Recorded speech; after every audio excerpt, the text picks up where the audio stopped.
reviewing a bunch of speakers all at the same time, right? Mono price. I saw the mono price. Yeah, it's MTM 100s. I have their Audition series. I have the SBS Prime Wireless Pro. I have the I gotta open those. MM6. Yeah, so all of these, I'm kind of trying to review them concurrently. Mm-hmm. And one thing that I'm trying out that's different, that is kind of counterintuitive, but actually makes a lot of sense, right?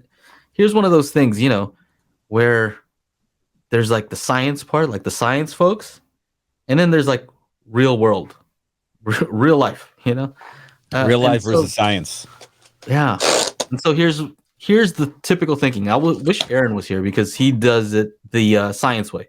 Mm-hmm. And the science way is you listen first, make notes, and then measure afterwards, right?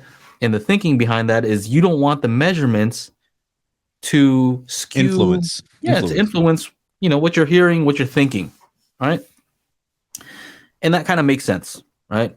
Kind of like you want your subjective part to be separate from the objective measurements. Okay, that sounds great.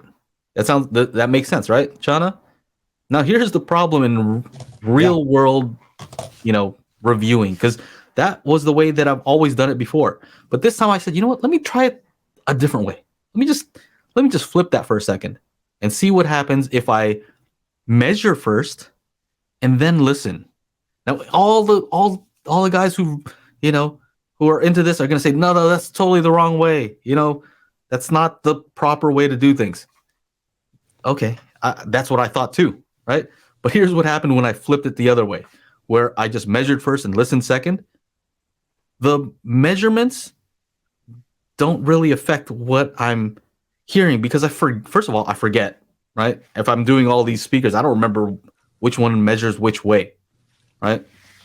But also it makes me I have to think like, does what I measure correspond with what I'm actually hearing, right?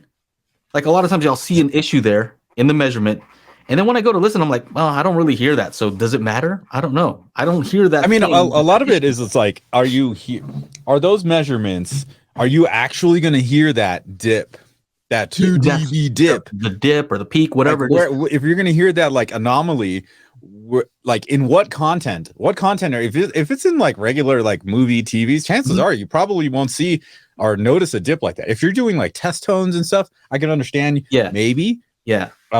Like you have to find it. So there's one speaker where it does have like a little peak there, and I'd probably have to find a track that activates that one frequency specifically, or that small peak. The other thing I noticed is here's what happens, right? Psychologically, is if I know that I'm going to listen first and then measure second, then I'm really careful.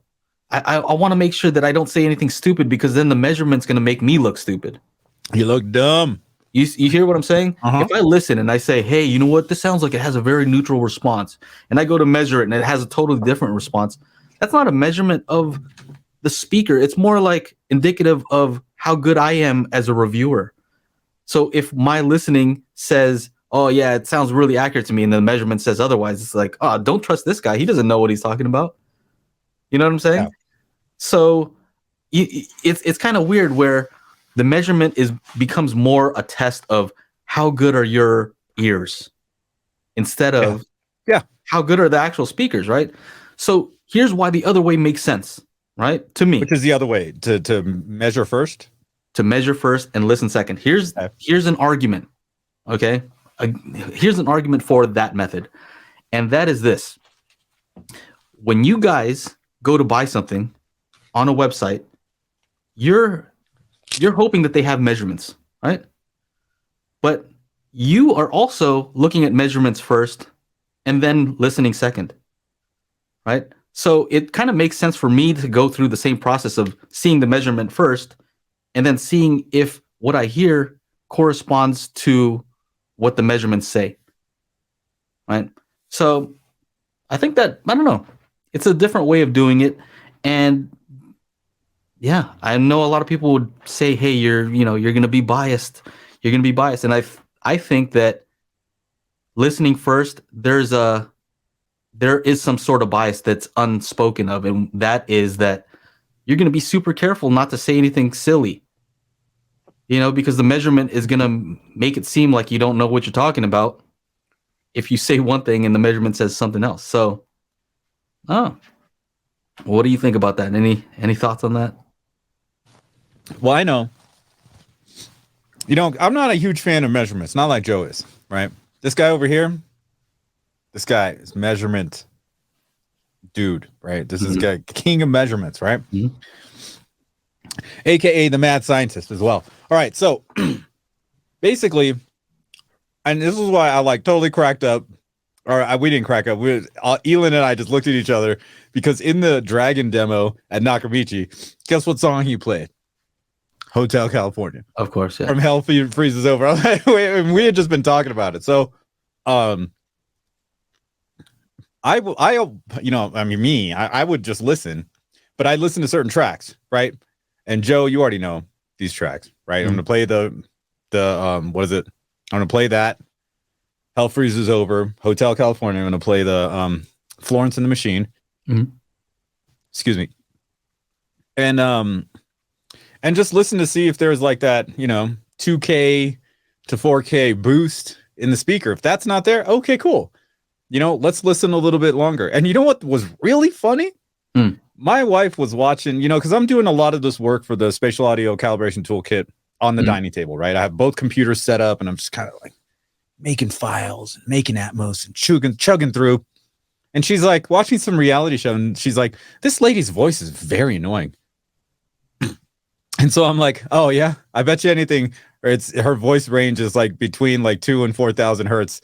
And she's like, what does that mean? I'm like, here. And so I pull out the decibel meter on my phone, stand by the TV. Sure enough, 2,400. I'm like, yep, there it is. And she's like, how did you know that? I'm like, well, it's this range that's very sensitive. And that's why like some speaker manufacturers put like a dip down there. And then sometimes if the speaker is just bright and the recording is bright, you're gonna get like this combined like in that Hotel California right before right as they play like the main riff, right? I'm not gonna try and sing it.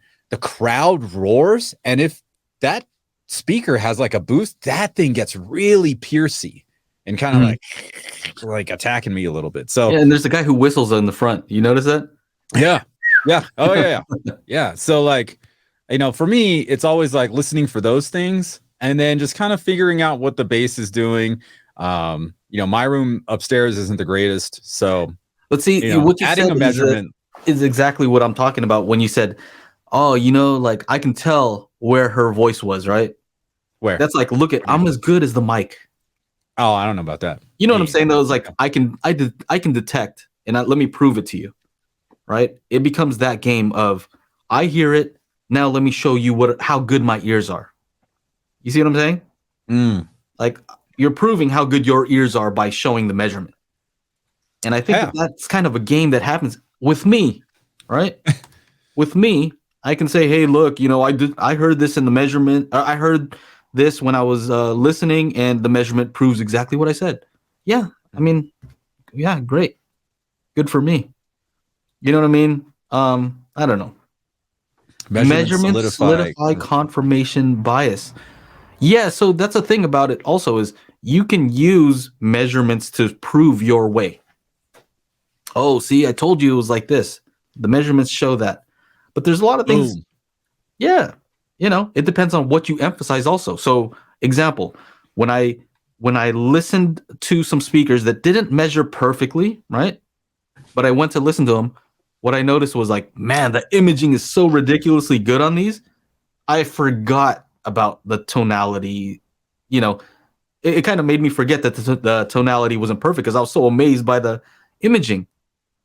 That is not, immediate by looking at the measurements. Yeah, measurements don't necessarily reflect how a speaker sounds, especially or wide sound power. They do. The speakers say what's happening. What you're looking at, right? It depends on what measurement I'm looking at, and it depends on how much weight I want to add to one thing. So if the frequency response isn't perfect, but the imaging is so amazing, that might skew my perception, right? I might think like, man, the imaging's so crazy. I start to forget about the rest. Do I want them both to be perfect? Yeah, I do. Of course. But it's just one of those things that, yeah, I get it when people say, yeah, you can't just look at the measurements, right? Anyway. But isn't the measurements like proof? Kind of like proof, right? The measurements like proof, right? You can't just be like, oh man, these speakers got the best bass, and then you measure it and it just like rolls off at like 120. Like that, you can't, right? Yeah. Well, they go together, right? I think they're inseparable. I think measurements and subjective. Are they mutually exclusive? Is that the right phrase? No, yeah, they're not. They're not. They explain one another, right? Okay. But it's that there's so much complexity when it comes to a speaker. There's different facets, and it depends on what you're focusing on, right? Mm-hmm. So a question that I don't think enough people ask is, what is more important to you? Is the frequency response, the flatness of the frequency response, more important than the frequency range, right? The fact that you have more bass and more high frequency extension. What if you have a speaker that's very limited in bandwidth but perfectly flat? Is that great? You add a sub? You see, so that's a question, right? Yeah, you can add a sub. What if you have a speaker that doesn't have a good flat frequency response, but the directivity index, meaning, how it measures all around the speaker, right? Or that's a sound power, but you can derive directivity index from that.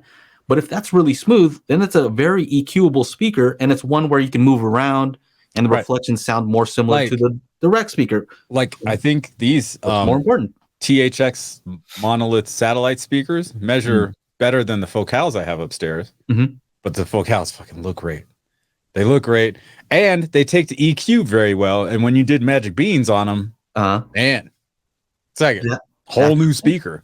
That's the thing. Also, is like, yeah, how much weight do you put on certain things? And I think that's what I would like people to start to think of is how important is imaging, right, compared to frequency response? And that answer might be different for each person.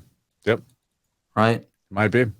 And depending on the room, how important is bass to you? Things like that. Yeah, there's a lot of factors at play here. Music Jewel says, happy MLK Day. That's right. Happy Martin Luther King Day to everybody. It is the holiday, so thank you for joining us today.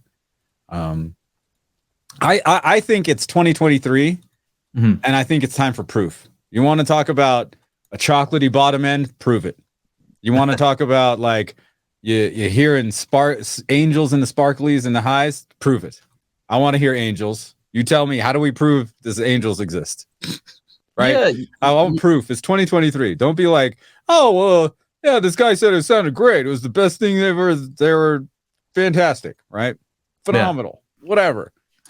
I know what you mean. I think you can relate that to maybe when people, I hear people talk about like, who's the best, the greatest NBA player of all time? Like, I don't know. I mean, then they start talking about stats. Well, this guy has this, and this, and this. Yeah, and then aren't stats the proof? Aren't stats the measurements? The way they measure how great they are? How many games do they have? How many championship rings do they have? How many triple doubles, quadruple quintuples do they have? Right? I don't even know if that's the thing. But then there's the things where like, well, they changed the rules at this point, and now the rules are a little bit different, and so now they can't do the same exact things and score 100 points like Will Chamberlain. You know what I'm saying? So there's many factors, right? And the answer is Michael Jordan. I mean, that's the answer is that dude had the most style. That's why. Yeah, you look the coolest doing it. So that's the answer. Yeah, it's just like that. Or if you look at a business, what is a good business? Can you just look at profitability? Those are just the stats, right? But how do people feel about the company? Is the company giving back? There's many different things to look at instead of just numbers. Numbers tell, as much of the story as you want to focus on. All right. If you would like to join us every week on Mondays at, what time is it? About 6 p.m. Central, which is the best time. That's where I am. Make sure you join us at youtube.com/Daily HiFi. We out.